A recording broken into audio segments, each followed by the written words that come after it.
මම ඔයගොල්ලන්ට මේ වීඩියෝ එකෙන් කියන්න බලාපොරොත්තු වෙන්නේ මොටර් එක ගෙදරදීම කරගන්න පුළුවන් වැඩ ටික. ඉතින් අපි දැන් මේ කරන්න යන්නේ මේ පිටිපස්සේ රෝදේ චේන් එක ඇඩ්ජස්ට් කරන්න යන්නේ. චේන් එක ටිකක් බුරුල්. ඉතින් අපි දැන් නිවැරදිව මේක ඇඩ්ජස්ට් කරන්න හදන්නේ. මුලින්ම අපි මේකේ නට් දෙකක් තියෙන නට් දෙක බුරුල් කරගන්න ඕනේ. වම් පැත්තේ තියෙන මිලිමීටර් 24 නට් එක. දකුණු අත පැත්තේ තියෙන මිලිමීටර් 17 නට් එක. ඉතින් මේ දෙක බුරුල් කරගත්තාම මේ චේන් එක පස්සට ගන්න පුළුවන්. දැන් අපි ලොකු නට් එක බුරුල් කරනවා. දැන් ඊට පස්සේ අපි අනිත් පැත්තේ 17 නට් එක බුරුල් කරනවා.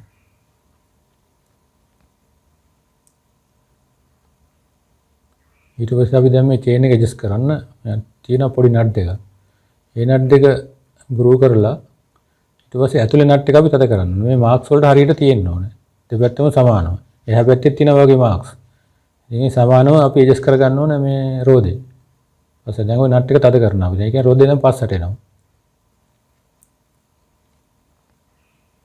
ඊට පස්සේ අපි එහා පැත්තේ නට් එක තද කරනවා.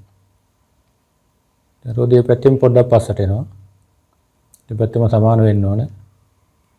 ඊට පස්සේ අපි එළියේ තියෙන නට් එක පොඩි නට් එක තද කරලා දානවා. ඒක තියෙන්නේ බුරුල් වෙනකොට නට් දෙක. දැන් අපි චේන් එකේ ප්ලේ එක බලනවා. සාමාන්‍යයෙන් මේක අඟල් භාගයක් විතර තියෙන්න ඕනේ. මිලිමීටර් 10ත් 20ත් අතර. ඊට වඩා තද කරන්න යන්න එපා. ඊට පස්සේ අපි මේක ඔයිල් කරනවා. සාමාන්‍යයෙන් මෙහෙම කෑන් එකකට ඔයිල් ටිකක් දාලා තියාගන්න. දවස් 3-4කට සැරයක් මෙහෙම ඔයිල් ටිකක් දාන්න චේන් එකට. එතකොට චේන් එක නිරපරාධ ගෙවීම පාලනය වෙනවා. රෝදේ කරකවමින් මේ දැන් තෙල් දානවා වලට පේන්නේ. ඊට පස්සේ අපි මේ ඉන්ස්පෙක්ෂන් හෝල් එකේ කවරේ වහලා දානවා. මේක තියෙන්නේ මේ චේන් එකේ ප්ලේ එක බලා ගන්නයි මේ ඔයිල් කරන්නයි. ඉතින් මේක ඇරලා තියන්න එපා. මේකට දූලි ගිහිල්ලා චේන් එක කැපෙනවා. ඊට පස්සේ අපි දැන් අර කලින් බුරුල් කරපු නට් ටික තද කරලා දානවා. ඒ ඉස්සලා ලොකු නට් එක තද කරනවා.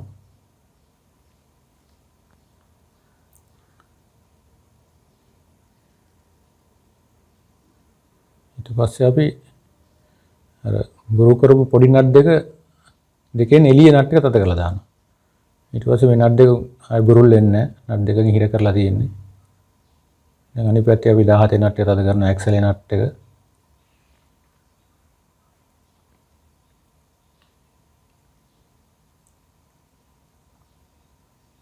ඊට පස්සේ අපි මේ පැත්තේ දකුණු පැත්තේ බුරුල් කරපු නට් දෙකේ එළිය නට් එක තද කරලා නට් දෙක චෙක් කරලා දානවා.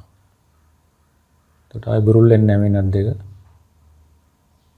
ඊට පස්සේ මේ කික් එක නිතරම මේ කික් එක යනෙත් නිතරම බුරුල් වෙනවා. එහෙනම් ඒකත් අද කරලා දාන්න. නැත්තම් මේ ෂාෆ්ට් එකයි කික් එක දෙකම අපිට මාරු කරන්න වෙනවා. ඊට පස්සේ මේ ගියර් ලිවර් එකේ ඇණයක් තියෙනවා. ඒකත් අද කරලා දාන්න. ඒකත් නිතරම බුරුල් වෙන එක. නැත්තම් මේ ෂාෆ්ට් එකයි ලිවර් එකයි දෙකම දාන්න වෙනවා. ඊට පස්සේ අපි මේ හැන්ඩල් එකත් නිතරම බුරුල් වෙන එක. ඉතින් ඒකත් පොඩ්ඩක් අද කරලා දැම්මම හොඳයි. දැන් මේකේ තියෙන උඩ ඇණයක් තියෙන්නේ මිලිමීටර් 17 ඇණයක්. ඒකත් බුරුල් කරලා ඊට පස්සේ යටින් තියෙන ලොකු නට් එකක්. අන්න ඒක අපි ස්ක්‍රූ පිනෙන් පොඩ්ඩක් තද කරලා දානවා. දැන් තද කරනවා පෙන්නන්නේ.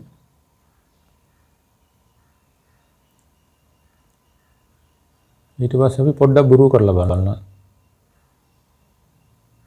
බුරුල් කරලා මේ හැන්ඩල් බාර් එක දෙපැත්තට කරකවලා බලනවා මේ ඊටද ලූස් වැඩිද කියලා. ඊට පස්සේ අපිට තේරුම් ගන්න පුළුවන් මේකේ තද වැඩිද මොකද කියලා. ඊට පස්සේ අපි මේ උඩ නට් එක තද කරලා දානවා. එතනින් අවසන් නැහැ මේක.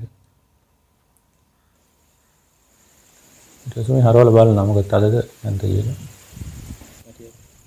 ඊට පස්සේ වැඩ ටික අවසానයි. ඉතින් මේ වීඩියෝ එකෙන් ඔයගොල්ලෝ සාමාන්‍ය දැනුමක් ලබා ගන්න ඇති කියලා මම හිතනවා. මගේ channel එක subscribe කරන්න, comment එකක් දෙන්න, share කරන්න, like එකක් දෙන්න.